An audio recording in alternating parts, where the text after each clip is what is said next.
Baiklah, Assalamualaikum warahmatullahi wabarakatuh. Perkenalkan, saya Nali Jumarni, NPM 21005 dari kelas Ekonomi Manajerial. Di sini saya akan membahas materi mengenai teori dan elastisitas permintaan. Langsung saja, yang pertama kita masuk ke materi yaitu pengertian elastisitas permintaan. Elastisitas permintaan adalah ukuran seberapa responsifnya permintaan suatu produk atau layanan terhadap perubahan harga. Semua faktor lainnya dianggap konstan.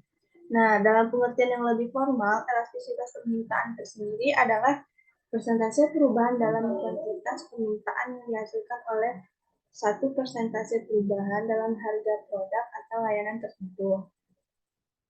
Jadi, jika suatu produk atau layanan memiliki elastisitas permintaan yang tinggi, maka permintaannya sangat responsif terhadap perubahan harga. Nah, di sini artinya jika harga produk naik, maka jumlah produk yang dibeli akan turun secara signifikan.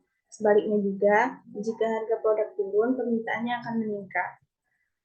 Sementara itu, jika suatu produk atau layanan memiliki elastisitas permintaan yang rendah, maka permintaannya tidak terlalu responsif terhadap perubahan harganya. Di situ artinya jika harga produk naik, jumlah produk yang dibeli tidak akan turun begitu signifikan. Begitu juga jika harga produk turun, permintaannya tidak akan meningkat secara signifikan. Nah, di sini kesimpulan yang dapat diambil dari pengertiannya yaitu elastisitas permintaan itu penting untuk dipahami oleh produsen dan pemasar dalam menentukan harga optimal produk dan strategi pemasaran yang tepat agar tidak salah memilih dalam strategi pemasarannya. Nah, selanjutnya kita masuk ke cara menghitung koefisien permintaan. Yang pertama yaitu elastisitas titik. Untuk mengukur elastisitas pada titik tertentu dari kurva permintaan. Nah, di sini kita lihat rumusnya yaitu EP sama dengan P1 per Q1 dikali delta Q per delta P. Nah, di mana pengertian dari masing-masing rumus ini yaitu P harga barang, Q adalah kuantiti barang yang diminta atau ditawarkan, EP sendiri adalah French elasticity, delta Q yaitu selisih perubahan kuantitas yang diminta atau ditawarkan. Delta P sama dengan yaitu selisih dari perubahan harga. Nah, inilah rumus untuk kita mencari dari elastisitas permintaan tersebut. Selanjutnya, saya akan memperlihatkan sebuah soal mengenai elastisitas permintaan. Nah, di sini diketahui harga suatu barang yaitu 4.000. Jumlah yang diminta adalah 10 ton. 10 ton. Ketika harga naik menjadi 4.500, jumlah barang yang diminta pun akan otomatis turun jadi 8 ton. Tentukan elastisitas permintaan. Nah, sebelum kita menjawabnya, yaitu kita harus terlebih dahulu mencari delta Q dan delta P-nya.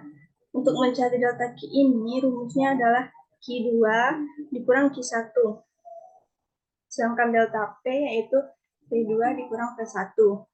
Delta Q-nya sama dengan 8 dikurang 10 sama dengan min 2. Sedangkan untuk harga kedua itu adalah 4.500 dikurang 4.000 sama dengan 500. Kemudian kita jawab. Kita masukkan dulu ke rumus elastisitasnya. E sama dengan P1, harga pertamanya itu yaitu adalah 4.000 per Q. Jumlah permintaan pertamanya itu 10 ton tadi. Dikali dengan delta Q. Delta Q-nya yaitu min 2 per delta P yaitu 500. Nah, E sama dengan 4.000 dibagi 10 sama dengan 400. Min 2 dibagi 500 sama dengan min 0,004. Nah, jadi 400 dikali dengan min 0,004 sama dengan min negatif 1,6. Nah, dapat disimpulkan bahwa di pembahasan ini elastisitas ini jika hasil akhirnya negatif, maka simbol negatifnya bisa dihilangkan saja menjadi 1,6 atau elastisitasnya sama dengan 1. Maka disimpulkan bahwa elastisitas permintaannya itu adalah 1 yang dinamakan bersifat elastis. Itulah pemaparan materi beserta contoh dari elastisitas permintaan saya. Apabila ada yang salah, mohon dimaafkan. Wabillahi taufiq wal hidayah. Assalamualaikum warahmatullahi wabarakatuh.